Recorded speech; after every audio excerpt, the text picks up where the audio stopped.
Hello, everybody out there in TV land and internet land. Welcome back to the Snap No Tap podcast. Tony Cecchine here with Joe Cardinal. We were supposed to have Brian Deneve, but he's got some home issues. Oh, and before I forget, because I did forget, I wanted to mention it last week. Nico called me. Nico is doing fine. He's in between houses. And where he's staying doesn't have an internet connection. So that's basically why he's not been on the internet or on the podcast with us, because he doesn't have access to the internet currently. So hopefully that'll change. He'll be moving back closer to us, which is always pleasant. I was hoping to get to see him. He was going to call me the next day or the day after when he thought he was going to have a day off, but I didn't hear from him. So I didn't get a chance to see Nico. But for all of you that are wondering, yeah, Nico's doing great. All good. How are you doing, Mr. Joe? Doing good. Keeping busy. Getting ready for my final. Got my written final coming up Monday. So I'm definitely Tomorrow? happy. Yeah, tomorrow, basically.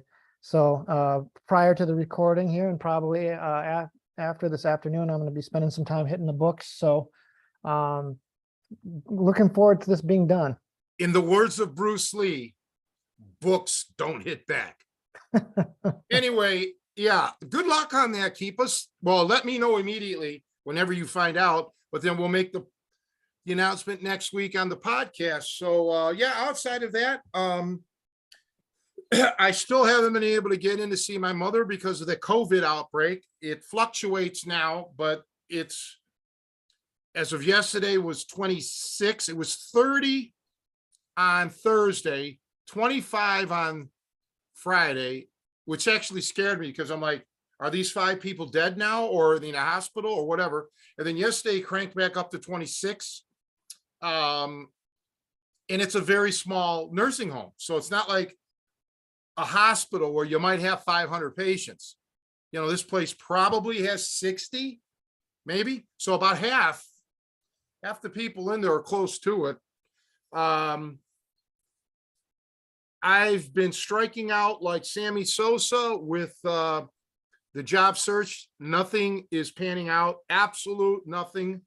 Also, a lot of scams. And I kind of want to warn people, there are plenty of scams out there on these job sites where they're fake accounts or they're accounts that lure you into sign up for this training program and pay X amount of money and you'll make $275,000 a year. Yeah, once they want you to pay.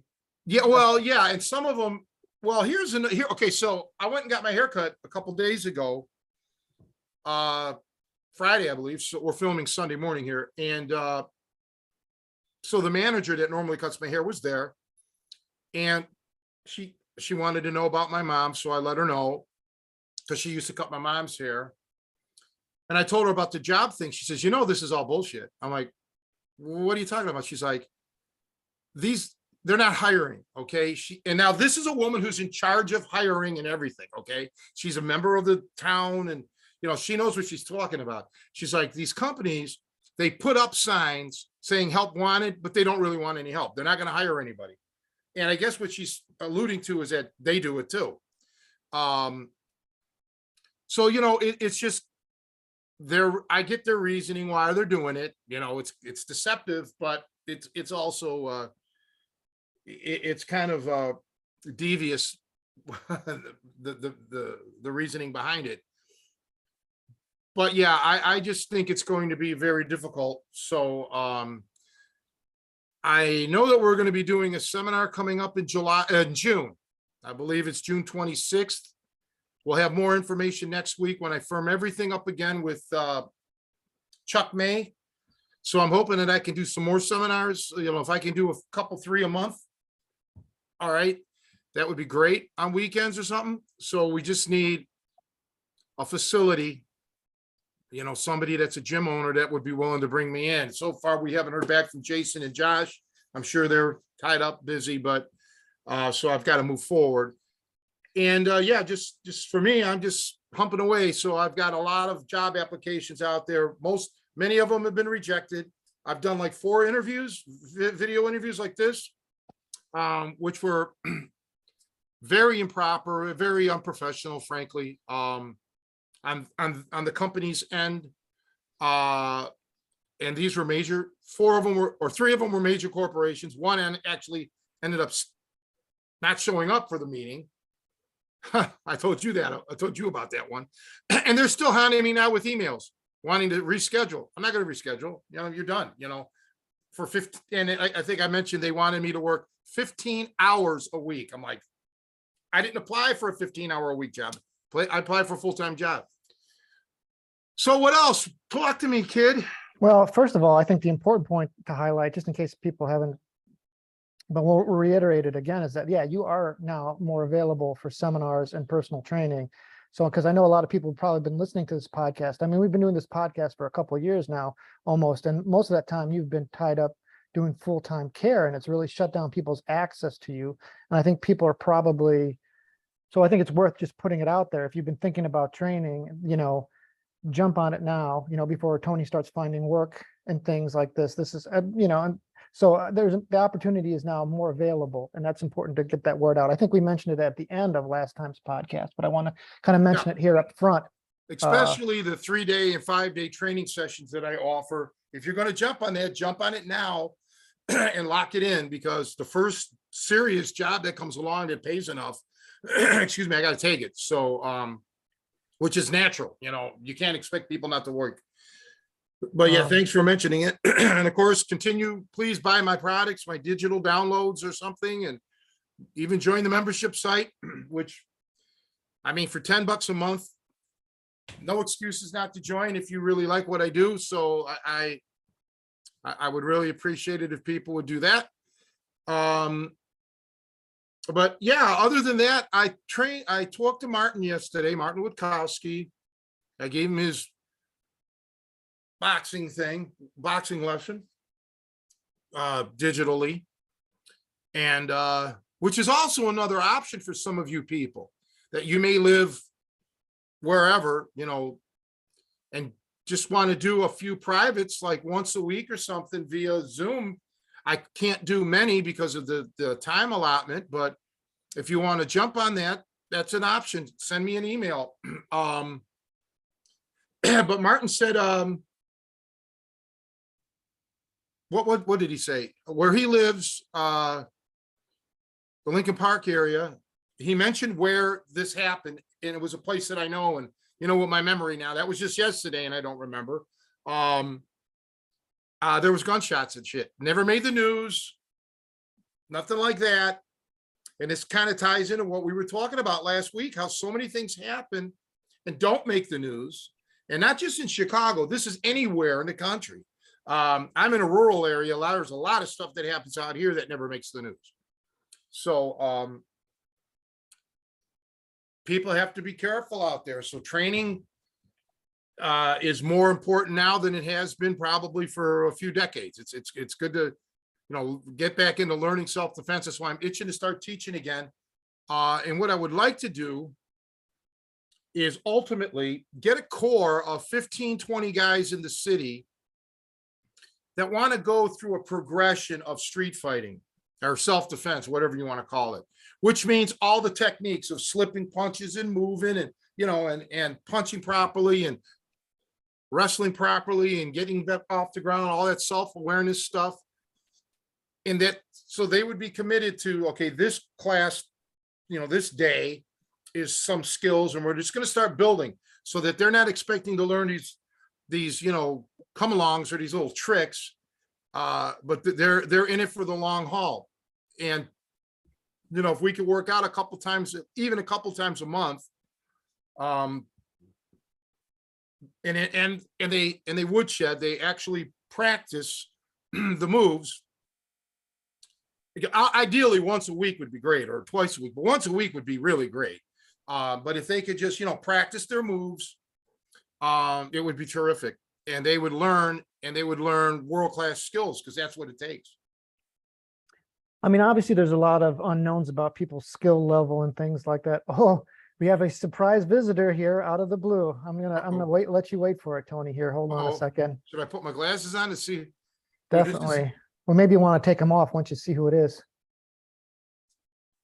Oh, there he is. We were just talking about you. Is that how he looks now? Well, he's never had hair. That's how he looks now. He's still connecting. We were just talking about him. What is that you say if you speak of the devil? Okay, then Jacqueline Smith, Cheryl Ladd. Maybe they'll pop up. What's up, J-Dog? How are you, Coach? Good to see you, man. Where are you? Chicago? I'm just walking my dogs. They're old as dirt, so she doesn't want to walk too fast. And my wife's working out, and that's the last thing I feel like doing right now is joining her in a workout when I'm tired. So we just mentioned you just like 2 minutes before you popped up, and good to see you, man. I haven't seen you in a while. Yeah, I know. We gotta remedy that, huh? Yeah. Let's talk all about you, man. What's been cooking with you? How's the school? The school's going well. Keep trying to, grow in the way we can, trying to figure out how to get people in the door, that kind of thing. You have to go through all the BS that comes with like having a website, and then nobody, then I Google Brazilian Jiu-Jitsu while standing inside of my academy and nothing comes up. My academy doesn't come up, and people are like, yeah, because you got to have a computer nerd go in and change some letters on things and do some backdoor things. I'm like, all right. So we did all that. And so now people can actually find me on when they Google me around the neighborhood. So that's been helping things out. And then, yeah, we had my team competed for the first time. And so in Jiu-Jitsu, it's the IBJJF is the big governing big tournaments. If you're the IBJJF world champion, you are a legit world champion in jiu-jitsu, and they have events in every city.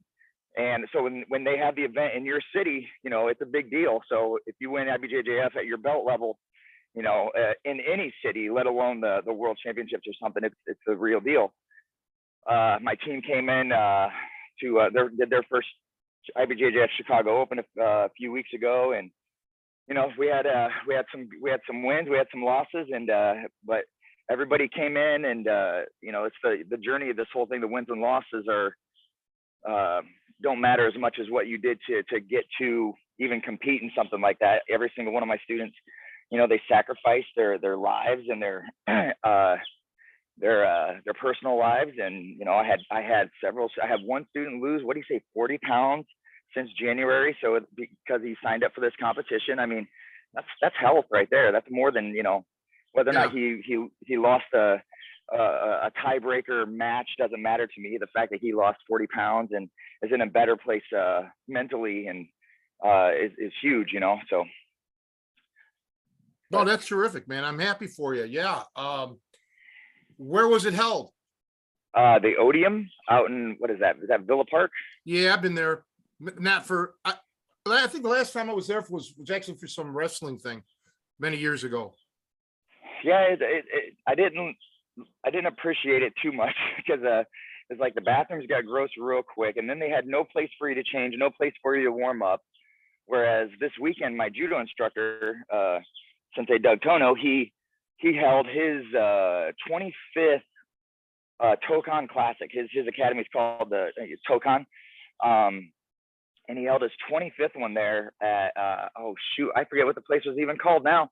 But I liked it. It was huge. It was like a baseball diamond plus a soccer field plus, and so I had I literally ran the bases to warm up, and just, did my wind sprints there to get blown out there at the beginning.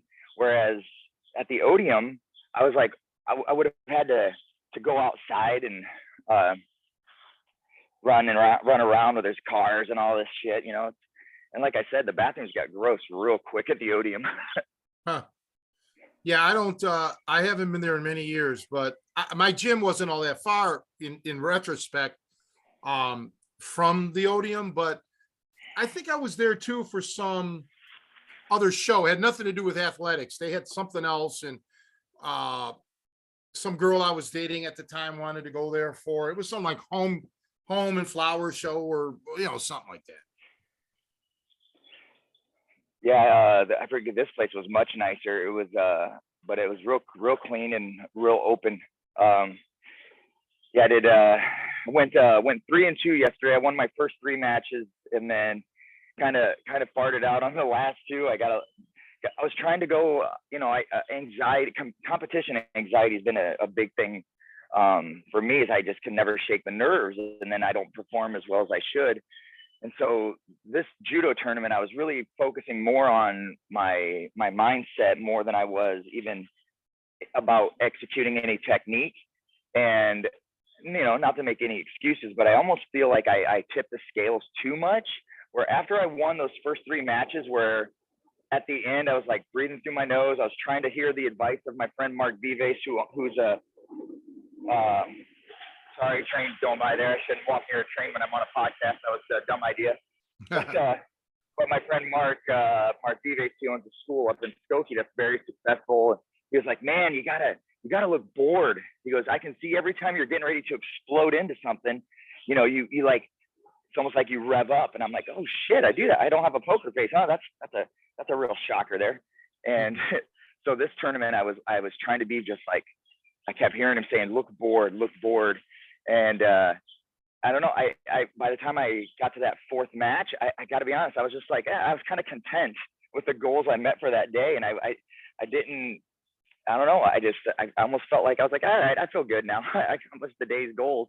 And then my give a shit kind of went away. And I don't know. I found myself not not fighting as hard as I normally would. Like I should have exploded into some techniques on those last couple guys looking back on the matches. And I was like, I don't know. It's just weird what the human brain does, right? I don't know. It's just like, it's like the scales tipped for me too much, where I didn't give a shit.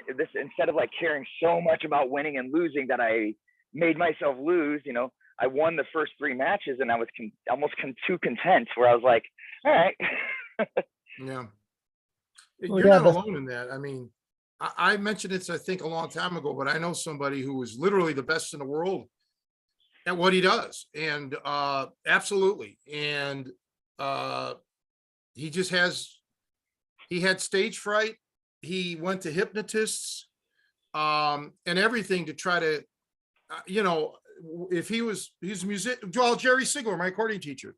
So like when he was young, this is obviously before I knew him, in music, they have competitions too, state championships and national championships and world championships. So he was in Ohio. He was born in Cleveland, and when it came time for him to do they were all doing the state championships.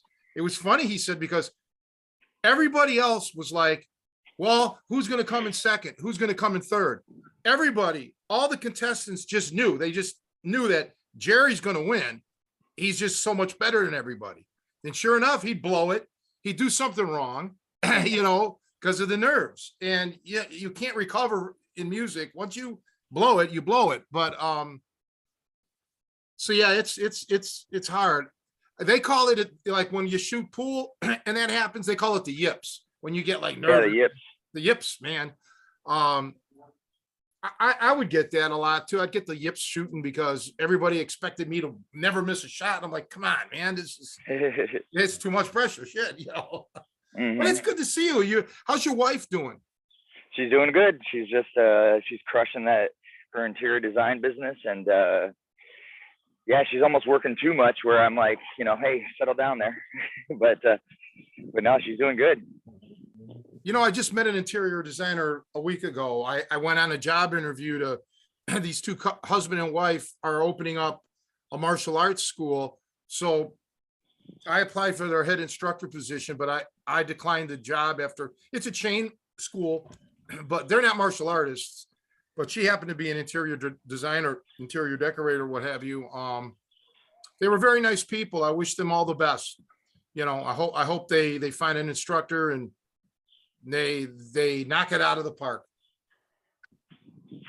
You know, I was wondering if we could dig into the whole performance anxiety thing a little bit. And so I got two coaches here to see what your guys' impression. And obviously, Jason, it looks like you're still trying to find some answers with it. But like I noticed for myself, like I would say even before an open mat, let's say, where I know I'm going to be like, I know I'm going to have to perform. I would say maybe even 36 hours before I start to get, I can feel the emotion building already. And I would say sometimes it almost feels like depression. Like I have trouble distinguishing anxiety from depression, you know? Yeah. And, you know, it's just generally I feel bad. Like I know something's about to happen, you know, and it's one of those things that I have to mentally play games to get ready, you know, because all these things, part of it is these things are voluntary, you know, I can choose to do it or not to do it. And so there's this kind of building of like, you know, I'm really going to, you know, and I know it's coming and it's like a cloud over me for a while, you know, Right. and, you know, I don't know, is that common? Is it like part of one of the things I heard a speaker one time, and he was just talking about public speaking, because all these things are related. I mean, it's the same thing. It's, you know, it's that kind of maybe fear of failure or whatever. And, you know, there's kind of like different schools of thought. Some people feel like kind of like you're, well, I don't think this is what you were referring to, but you were more talking about telegraphing your intentions, but kind of trying to calm themselves down. And other people are kind of more like, no, you almost kind of need to lean into it and embrace it because your body's getting ready. So some of that anxiety and some of that adrenaline, it's, you should say, this is good. My kind of to your point about your last couple matches where you're like, I almost got to the point where I didn't have the adrenaline to perform. Like I shut it off, where I should be like, no, I need to be a little bit anxious and ready for the adrenaline. And it's going to feel a little bad, but that's, I should take comfort, maybe some comfort in the fact that my body's getting amped up for whatever it is I have to do. I don't know. What are your guys' thoughts on those things? What do you think, Coach? Well, for me, mine was like different, like with the pool, shooting pool, for example, because that's a team thing. I was on a team, which makes it a little more, all right, because I was a top player on the team and some of the guys on the team weren't very good. So when they lose a match or whatever, I mean, you know, it puts pressure on everybody else. So they made it worse for me because, come on, Tony, you can't miss. We need this. Oh my God, you know, that kind of shit. If they would just shut up and matter of fact, just go away, everything will work out. But, you know, so, for me, it was a little bit of a different entity because they were aggravating me. It wasn't the event itself. It wasn't my opponent that was getting in my head. Okay, it was my teammates who just kept pestering me. And yeah, they have me on the team to pick them up when they go down, but that's not how I look at it. I look at it that I'm on the team to make you guys better too. Okay, you should watch how I shoot. You should ask me questions if you want about what, you know, not during gameplay because you're not allowed to do that, but afterwards or beforehand. So for me, I didn't, you know, I'm not the guy to ask as far as your situation for that. But when a couple times that I did tournaments on my own, where, you know, I was just responsible for me. I actually didn't get the yips because I knew I wasn't in shape for shooting. I just knew I didn't have the time in. I didn't expect to win. So, you know, I didn't really give a rat's ass. But years ago when I was playing pool all the time, I kind of did a reverse of Jason, I think, now that I come to it. If let's say I had $50 on me and I'm playing for $10 a game, the first couple of games I couldn't get into the game and I would lose because I'm like, well, all right, I still got $30 left now. And it was like when I got down to my last money is when I got real serious. And then I could bear down and start playing. So it was kind of like almost the opposite of what Jason came out strong out of the gate and then kind of said, okay, well, I'm happy. I was the other way. I'm like, slow starter, strong finisher, I guess. What about you? How do you handle it, Jason?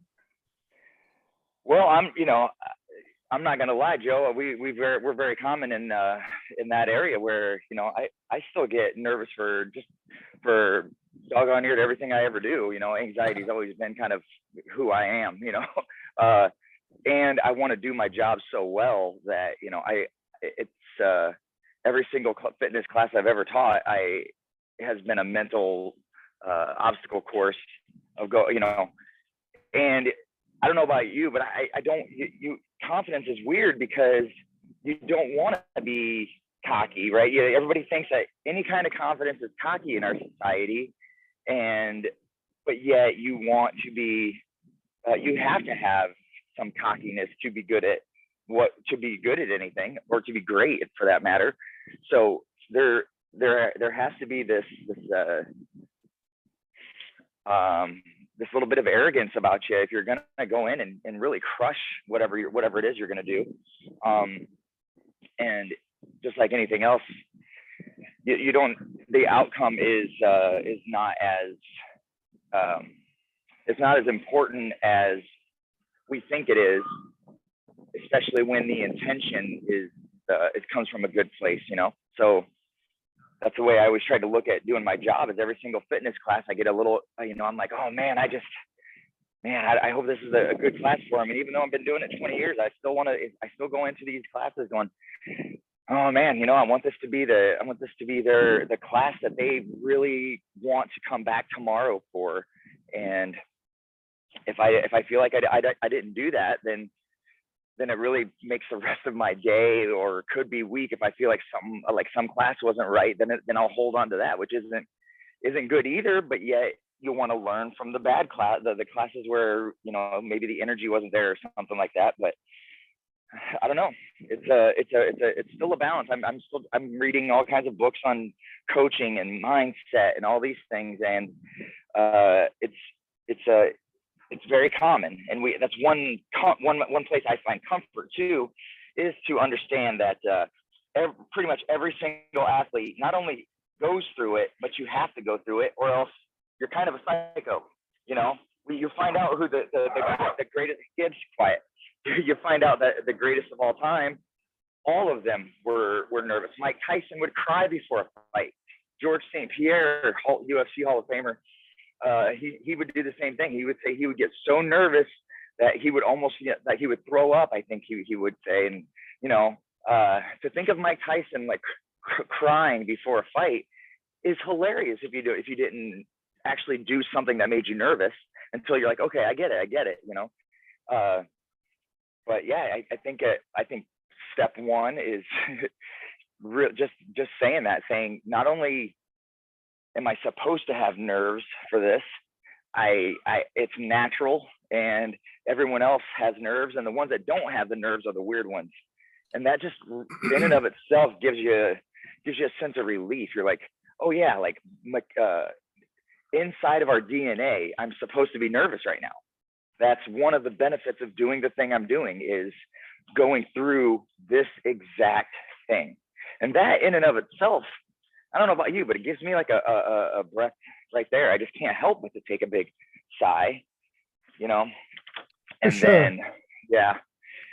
And then as much as it pains me to admit it, but some of these yoga things where, they're concentrating on your breath and getting outside of yourself a little bit and just taking the time to just think about how you're breathing and slowing your heart rate down yourself. And are you breathing through your nose, or are you breathing through your mouth and in quick, rapid breaths? But things like that too, mental exercises like that. And then, and then it's just immersion therapy too. Do it as much as you can, and it will not only go away, but hopefully one day, a lot of times it can turn into excitement. So like yesterday, I was excited to step onto the mat. I was like, I went through the emotions I just told you about, where I was warming up and I was like, what am I doing? I signed up for a younger a younger division, and like one kid's like, fresh out of high school, and I'm like, yeah, I could tell you, I used to be the guy who had all the energy, and you just, basically the young guy outworked me a little bit, and I fell on my hip enough to get the tiebreaker point, and I was like, all right, well, there it is, and and that was one of the things I was afraid of, and it happened was that somebody outworked me a little bit, and which I don't do. I mean, my cardio is good. I mean, I've trained really hard and everything, but there was just a split second there where that young man just like, he caught me off when he shouldn't have, and what are you gonna do? But now my mental gymnastics was right that it doesn't really matter. I can, I'm still the same guy today. Am I pissed off at myself that I should have won those 2 matches, and that I guarantee that if I rematch both of those guys, I think I beat them 10 out of 10 times. Sure, but it's fine. It's fine. Everything's fine. I'm talking to coach. I'm talking to Joe. I got my wife inside. I got my dog right here. Life goes on. So just going through those mindset changes to say that it's okay to feel this way, and that you should, and that whatever result happens, just kind of go through it and go, yeah, it's fine. Yeah, I agree with you. I get more emotional or more nervous when it's somebody I trained, no matter what they're doing, powerlifting or fighting.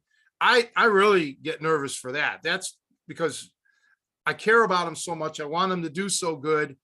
And I'm not actually the guy doing it. I'm just there coaching or spotting. If it was a bench press competition like Kevin used to go to, I would get nervous more than they would. And Well, I'll tell you, man, like being a parent, when my son played T-ball, are some of the most emotional things in my, like when it's not in your control and the person you care about, like it almost amplifies it much more. And that's why they almost have to have signs up like, to stop the parents from fighting each other, because, their kids are out there, and it just amps it up that much more. It seems, there's more emotion when it's someone you care about out there.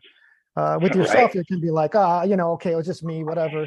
But yeah, it's even worse when it's, when you can empathize, and you, that just, is crazy. And I was going to say to Jason's point earlier, like, yeah, just knowing that, just to not beat up on yourself when you're having these feelings, that it is normal, because it's like a double whammy. You have the feeling, and then you hate yourself for having the feeling. Like, am I a coward? Am I whatever? It's like, no, because I kind of remember hearing, I think I heard the GSP interview, it might have been Rogan or something, where he's like, I hate fighting. And he wasn't trying to be noble or something, but he's like, I love the techniques, I love learning about it, but the actual process of like having to go out there where I could be humiliated in front of 20,000 people, he says, I hate it. Like, it's kind of cool that someone, who's at that level. I mean, it's, kind of has basically the same feelings that we're doing at a smaller level. That's good to know.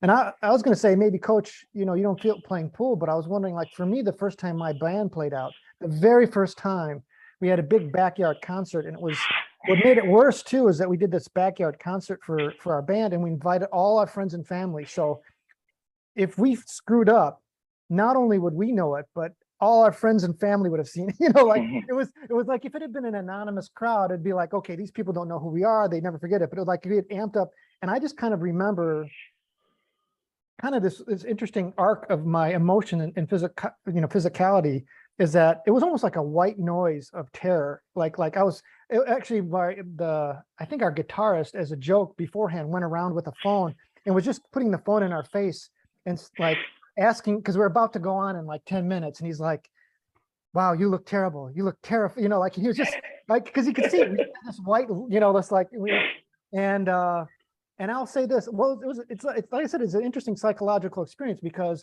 we went out there and we played, when our first song went well and we nailed it, it was like, all of a sudden there was a big, okay, it's, it's like practice, we can do this, and even if we screwed up later, like we got this one song done, like, okay, we're capable in front of this crowd of people. And I would say this, so we played a ridiculously long set, but either way, it's not that physically hard to play. Like for anybody who's like a combat athlete, the amount of effort you put out on your instruments, you can be intense and dancing around, but it's not the same.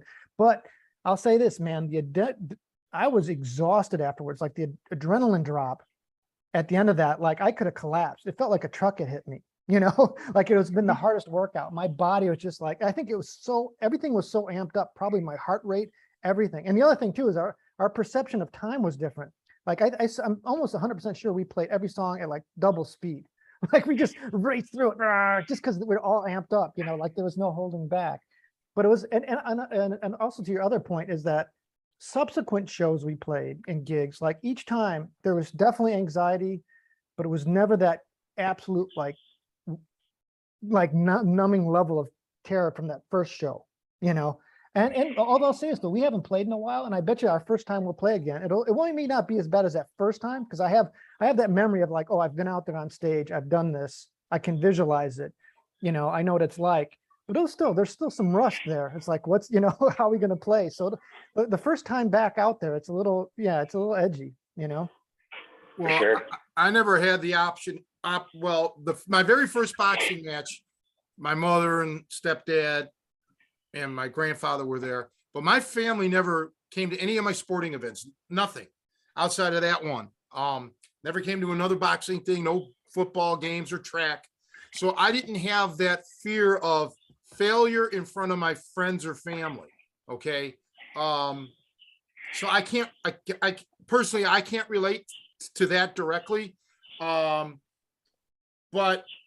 I will say that, getting jumped, getting beat up, all that kind of stuff kind of makes everything else in my life seem minor. All right. So it's like, wow, all right, if I lose this arm wrestling match, unless he breaks my arm, it's certainly not, it's a lot nicer to lose there than to have a gun pulled on you and shot or something. So that's kind of how, for me, how I always did it. But I can remember, Joe and Jason, when I first started playing music, I would sit in, they would have like jam sessions, and this is on the drums. And I sat in, and yeah, I was nervous. I'm sure but then it got like where they kept letting me, they didn't want anybody else to sit in on the drums, at least. Everybody else was rotating their instruments, but I kind of got a good vibe from that. And then, but the first time I ever had to sing in public, I didn't want to do it. As a matter of fact, I said I won't. I was just, that was really, I really had stage fright for the singing. And I was young. I was the youngest one, and the crowd was older. So it worked to my advantage, where all the pressure was off. I didn't have to even sound good. They just wanted to hear it. So no matter how I sounded, it would have gone off okay. So I did. And then we played another gig somewhere, and there was younger people, girls, and they wanted me to sing again. And I got even more scared than I was the first time, because now there's girls there that I'd like to impress. And I did not have faith in my singing abilities. So, yeah, so I can relate to it in that musically, but through the years, I got over it. Because I don't care. I'm not auditioning for a band, or, I don't consider myself a great singer. So if I sing, it's just for fun,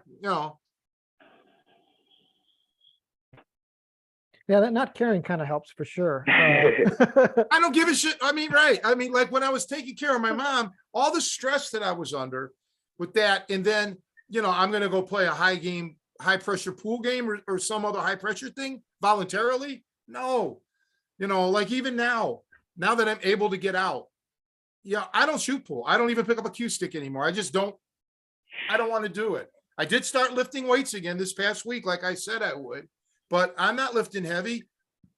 I have no desire to lift heavy again. I've done all the lifting heavy is in my past. Let's keep it there.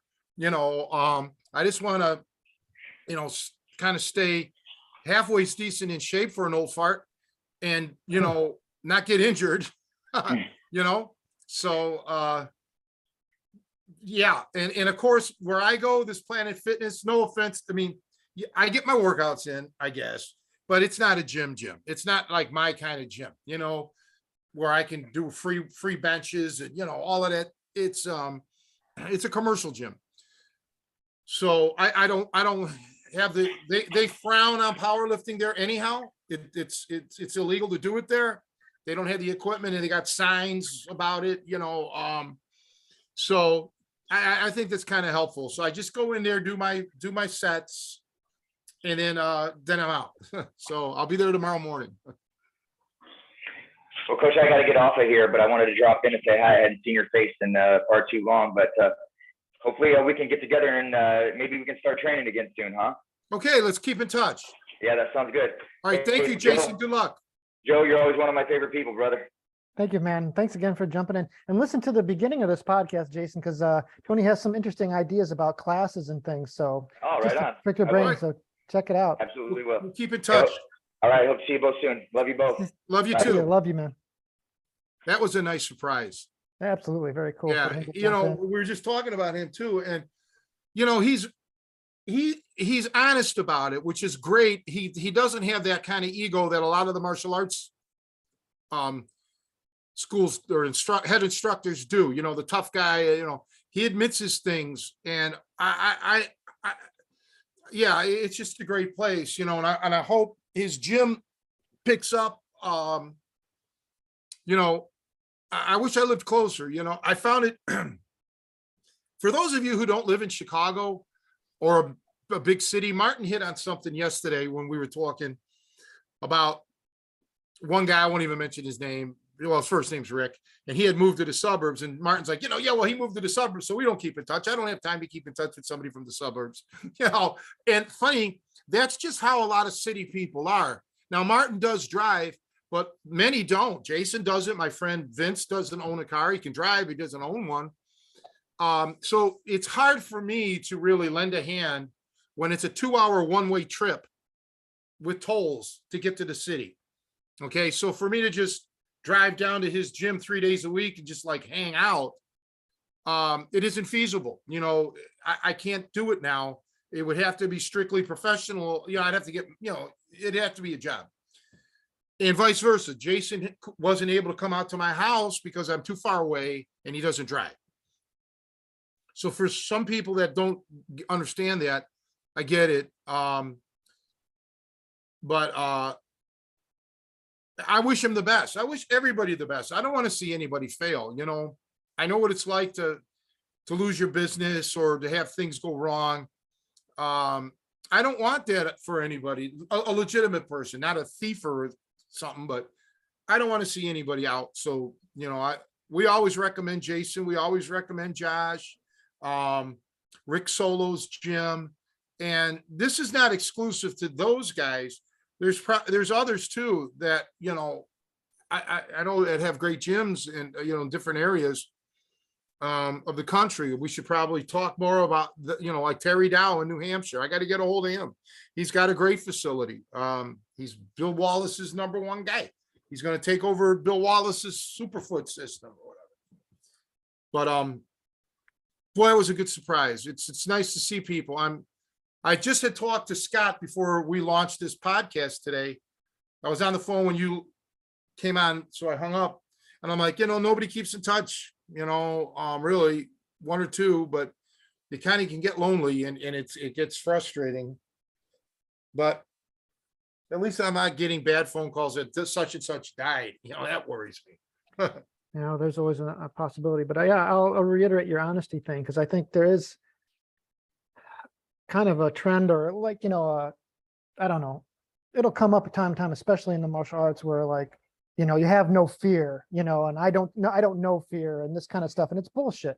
You know, I mean, maybe you're a sociopath, but if you're not putting yourself, because the other thing, one of the things that I often think about that you said it made an impression on me, is that you said, you know, you used to dread your training, you know, it was, you know, and if you're not a little bit, and you're not kind of going outside your comfort zone, you're not pushing, you're not learning, you know, but I mean, especially considering what we're trying to do and achieve, it should cause some anxiety and emotion in you. You know, if not, you got to kind of ask some questions. The fear thing is this, and I've said this before and I'll say it again. I probably should have said it when Jason was on. You've got to learn how to not eliminate fear at all, but postpone it. Okay. So you can do this. You can train yourselves to do that. So during the shit, when it's hitting the fan, you've got to stay focused. You've got to, as I've mentioned many times, have all the triggers in your mind. What happens if my family, who's going to pay the bills? All that has to be taken care of. So then after the situation is over with, then you can have that adrenaline dump. You can have that fear kick in. But if you have it where it paralyzes you and shuts your thinking down, shuts your motor skills down, you really have to focus on working that out. Okay. It's not that part. That's not a positive. Okay. That could be abnormal too. Having some, okay. So like, for example, in REBT, rational emotive behavioral therapy. This is what I studied. Dr. Albert Ellis, I highly recommend, he passed away now, but I highly recommend everybody to get some of his books. Albert Ellis, ELLIS. And it's okay to be mad, glad, scad, you can have these kind of emotions, okay? You cannot let your gladness become euphoria, your sadness to become depression. You're scared to become absolutely panic stricken, stuff like that. Okay. You cannot let that happen.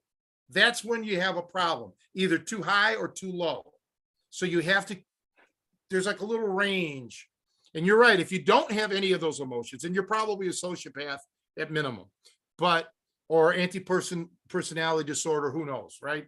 Borderline, there could be many things. It's okay to have those feelings and emotions, but they cannot become overwhelming. Okay. And that's what you need to work on. All of us, everybody. And let's say you're not afraid. Like there's guys that can climb, those heights. I can't do that. All right. I just don't like heights. I don't need to work on it, because at this stage of the game in my life, I don't expect to have to be put in that kind of element. But even those guys that have no fear of heights, they have fear of something. So just because you're not afraid to compete, or you're not afraid, you don't have stage fright, doesn't mean that you're not afraid of something else. And you may not even know what it is. You may, or you may not. But I guess everyone has phobias. Like I said, mine, and it never used to be like this, but the last 30 years or something, me, it's heights. I don't like heights. I had to shut a channel on the television today off, because they were showing engineering failures. Okay. It was on the Science Channel, and they were showing these skyscraper things. Just here watching it on television, I got queasy. I can't handle it. So, and I haven't put the effort into trying to do it. But because there's really no reason for me to. Right. If it's not interfering with how you live your life, it's not right, preventing you from doing something, then it's not, you don't have to, necessarily address it. Well, now let's address that, interfering with my life, because before my mama got super bad, where I had to be here at all times, I was on those couple pool leagues, and I swore off of pool leagues. And I mean that to this day. I'll never shoot a game of pool again on a pool league, because I wasn't having fun. It was actually a rotten time. Arguing, people were getting on the team, opposing teams, arguing this and that. And, it seemed that it always boiled down to me. Like, even if I'm not involved, like if let's say you and some other guy are playing, you're on my team, you lose, you're like, well, don't worry. I'm not, Tony will win. Tony will make up for this. Or if there's a fight, well, I don't care, because we got Tony on the team. He'll kick their asses. It's too much pressure for me, right? I don't want that. I go out to have fun, not to have to worry about everything. So for me, if it isn't fun, I don't want to do it. I don't. So it's an interesting concept of how everybody deals with this. And I'm not sold across the board on all psychological assessments and stuff, like doing these job interviews, or when you apply with your resume, sometimes they ask you these quasi-psychological questions that are really not with it, okay? Because it's not, sometimes you just don't have a pat answer. There's gray areas, and these questions are never, they're black and white.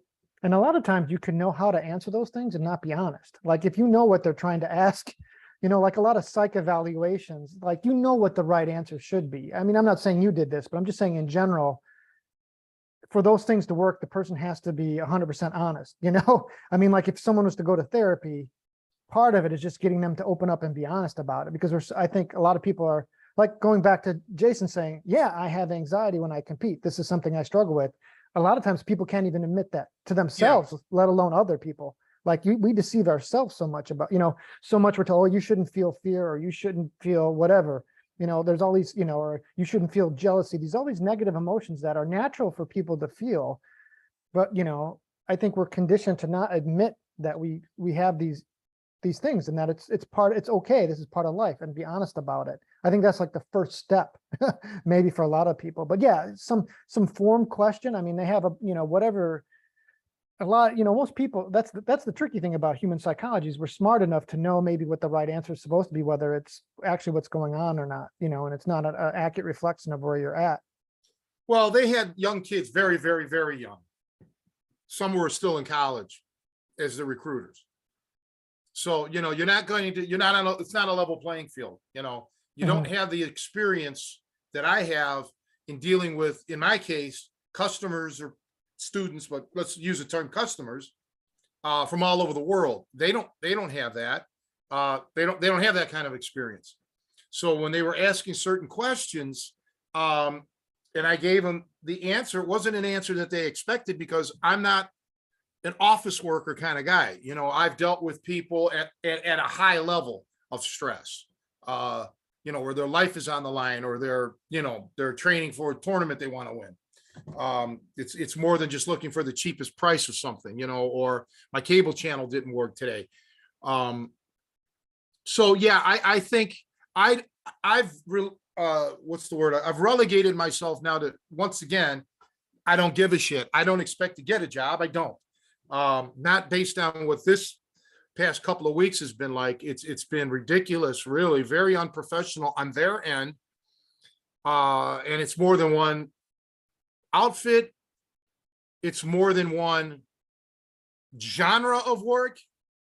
So as opposed to getting any kind of tension or stress or anxiety over it, I just revert back to the like, I don't give a shit. Okay. Because again, it's out of my hands. I can only do what I can do, which is send a resume, follow along with the application notes, do the interview if it even gets to that point. Many times it doesn't. And then that's it. And I just don't take this stuff personal. Okay. And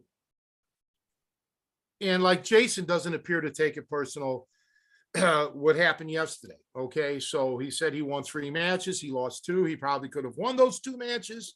And he knows that. So he's not taking it personal, which is the way to handle it. Anything could happen. And maybe those 3 guys that he beat, maybe they're saying the same thing. Maybe one of them is saying, well, I could have won, but I did this wrong or that wrong. Who knows? It's rare that it's cut and dry, but it does happen. He mentioned Tyson. In the beginning of Tyson's career, when he was demolishing everyone, no one had a chance. Okay. There was never going to be a different outcome. So, and sometimes there's some comfort in that. If I were to shoot pool today with Shane Van Boning, I may win a game, but I can't beat Shane Van Boning in a set. There's just no chance. He's probably still the best in the world, or at least one of the best of all time. Okay. I would just enjoy the fact that I got a chance to shoot the guy, shoot pool against the guy. But to win, it's not even I wouldn't even think about it, So I guess that's my coping mechanism. But again, I've been around the world's best in more than one genre. Okay. I've been around the best in the fight world. I've been around the best in the music world. I've seen some world-class pool players. So I have a sense of what greatness is all about. And would I get mad if I lost, let's say, to my next door neighbor a game of pool? Probably. But to lose to a guy like Shane Van Boning or, Earl Strickland or, Effin Reyes or somebody, nah. Why? I mean, it would be an honor to even play those guys. Yeah, and I think, well, a couple of things, like you're talking about, interviewing with younger guys and having, it's just kind of like maybe having a therapist or somebody who's younger and is doing everything by the book. The older you get, in my estimation, just my opinion, is that a lot of things, there's some gray areas as to what's the right answer, what's the right thing to do. Things that are maybe obvious. I think there's kind of like this level of knowledge where you have the kind of the pat answers, the ones from the book, the ones that you should know. But then there's, as you get older and more experienced, you learn there's sometimes to deviate from that, and that just comes with time, and there's nuance to that. And so it is tough when when you're not able to express that, because in the real world, there's not always, this is 100% always the right answer, like there's only one Almost answer. never. Yeah. And so, and it just becomes that becomes more obvious the the more experience you have. And that And- reflects more on them. They're young. These girls were young. They'll get better at it. I don't know what their position really is, but as a coach, as a trainer, as a musician, as a fighter, as all of those things, and you heard me harp about this 1,001 times, improvise. You got to learn to improvise. You got to learn to roll with the punches, as they say. And that's tying into what you just said. There are no pat answers. If you do anything long enough, you'll know that sometimes the book, you have to deviate depending on what it is. So, and there's more than one way a lot of times. So learning to read the room, learning how to read people is very important. If you're dealing with a certain segment of society that you're fully aware of what they are and their belief system, so you'd approach that differently than another section of society or segment of society, so to speak. And yeah, so there's no pat answers because, and I do believe in my case, while it's illegal to discriminate against age, and they don't ask you on these applications your age, but when they ask you your educational background, and you put on there that, like, for example, you graduated high school in 1982. Well, they know how old you are. Yeah. Right. And yeah, so I'm certain that that entered into this, and probably a couple other things. I know the one thing with AT&T, the kid was a guy. He was a little intimidated and nervous, kind of really nice guy though. We ended up just shooting the shit.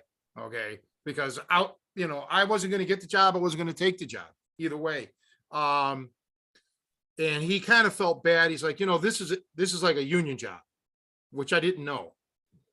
And he's like, so you'd really be the low man on the totem pole. You'd have to work every Saturday, every Sunday, this and that. I said, well, and I said, well, I'll tell you what, let's stop the interview. Okay. Cause I'm not going to do that. Okay. That's out of the question. I says, this is my life is still teaching. And I could probably, if I did a seminar, make more in one day teaching a seminar than I would in a week or more working for you guys. So, no problem. And he's like, yeah, he really liked me. And he really wish I would have taken the job. He's like, I can't change it around. It's union. I'd love to be able to give you weekends off. But the union thing wouldn't allow it. And I'm like, no, man, I get that. I'm not going to come in there and try to change the thing around. I get it. I said, if it was just maybe working a Saturday or something, but having it being forced to work every Saturday and Sunday, it's just, don't even go there. That's especially for the money they were offering. I'm like, no, and I try to tell them, I suggest you hire somebody younger out of high school, out of college or in college, that'll work out. Somebody who probably is still living at home or has roommates and the money isn't the critical thing. But yeah, we've done the same thing. Like when there was, you know how to, when you're training somebody and you're teaching them deadly techniques, really, you got to be very careful on who you're teaching it to, because you don't want a psychopath in your class, and now you're teaching them theories and philosophies and techniques that he or she's going to go out there and harm somebody. So you got to feel that out. Doesn't mean you have to kick them out of class. Just work on them, show them other techniques. So, but see, I'm taking all of this personally as a learning experience. I find some of it really funny. Like getting shot down for a Home Depot job, when Home Depot's got people that are old enough to be my mother and father working in there, and I'm still getting shot down for those jobs. I find this kind of funny. I do. So, unless something drastically changes soon, I tell Scott this, I don't see myself getting a job. I don't see anybody hiring me, with a living wage kind of thing, without me having a, not even doing a backbreaking job. I don't think they'd hire me for that, for sure, because of my age. They'd be afraid of a lawsuit. So yeah, it's gonna be tough. What are you gonna do? Yeah, it's actually kind of circling back to the beginning of the podcast where we were talking about, I can't remember the exact part of the conversation, but we're so often, there's jobs, but the way they do it now is that they hire people part-time, so they don't necessarily have to do benefits for them. And so people end Yeah. up having a bunch of like 2 or 3 part-time jobs to make ends meet, so it's kind of like they're creating jobs, but they're bullshit jobs. Yeah, they're just, they keep trying to leverage it enough so that, or just keep cutting away at it so they can still get people there, but Well, people are it's just hard barely for folks. subsisting on these things. And to piggyback off of last week, being in the rural area may have benefits for certain people, but man, I think the negatives outweigh the positives. Like for me, I've blown through all the jobs. Okay, I'm even looking for jobs in Wisconsin now, and I'm done with that too, because I do the math. And gasoline at this point is almost $6 a gallon. I literally couldn't take the job. I wouldn't be able to pay the bills that I have and I don't have any outside bills. I'm just talking gas, electric, rent, and then gasoline in the car and food. I wouldn't be able to do it because I live so isolated. The drive would be so far, and with the gas prices, the one job, like I said, was 140 miles round trip plus 2 tolls a day. You can't do that for $31,000 a year. No. Gross. And then you got to pay your health insurance premium out of that. So now what do you, in all your regular taxes, now you're making shit. You're making nothing. So you can't do it. And I would have been on the road for over 2 hours a day, one way driving back and forth. So yeah, it would. So stuff like that. You're lucky because you're by a train, and not only are you by the train, your job at the other end of the train tracks is by the train. Okay, so I know a lot of people who are by the train, but at the tail end they're not by the train. All right, so it really sucks. It sucks for a lot. I'm not alone in this. I'm not the only guy this is happening to. So yeah, and the jobs are, I know that this weekend they just increased the minimum wage in Cook County and I think also Chicago. Chicago actually has a little higher minimum wage than Cook County. I believe it's like $15.40 in Chicago for any company over 21 employees. And it's like $14.80 or $14.70 or something like that for anybody, a company less than 21, non-tipping jobs, so not a waitress or a bartender or something. But like I said, all I can do is try. I got enough applications out there right now that, I'm not going to even, there's nobody left for me to apply for anymore. So I just got to sit back and see what gives. But I know that there's a lot of scams And like getting back to what the barber said, the hairstylist said, they're really not looking to hire, because you can tell on the one website that I'm on, it tells you how long the ad's been up. And some have been up over 30 days. You know, and for bullshit jobs, you know, for like a job that you don't even need experience for, like car salesman, right? That kind of stuff. You know, these guys aren't really looking like the one I called with the phony number. They're not looking for anybody. So, you know, I don't get it, but so a lot of people that are out there, don't get frustrated. I mean, don't take it personal if you're not hearing back, because it may be a scam or a phony deal. I did get a guy who's legit, who wrote me back, want me to come in on Wednesday to interview. And I wrote him, I said, well, I want to make sure this isn't a driving job where I have to drive like a cargo van or something, because the job said inside sales. And he wrote me back. He's like, no, you don't have to do that, but you will be having to drive on the road to visit customers. Well, then now that's not inside sales. Okay. That's outside sales. So I said, well, are you going to reimburse gas? He said, no. I said, well, I can't take the job. I mean, why would I take a commission job when gas is like $6 a gallon and you're not even reimbursing? And he wrote, no, I get it. He wrote, Matt, that's totally understandable. Best of luck. So you got to watch for that. And the other scams that they're pulling on there, they'll say like 40,000, from 40,000 plus, like your salary. And you think, oh, okay, so I'm going to start off at 40 grand and I have a chance to make more. No. Okay. Maybe in some places, but not the ones that I've been contacting. That's what they say their average employee makes. You'll start out at $14 an hour, which again is not a livable wage. And with all the incentives and bonus pay, this and that, it's 40,000 an hour, 40,000 a year. You don't know that. So I was able to read a lot of reviews, and most of the reviews are negative for these types of companies. And then what I also did was I changed my zip code to like way out, some total different state. And they're the same, exact same sales ad, the same average pay.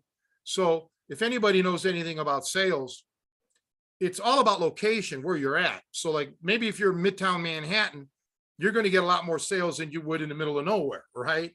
So when they say average where? Not out here.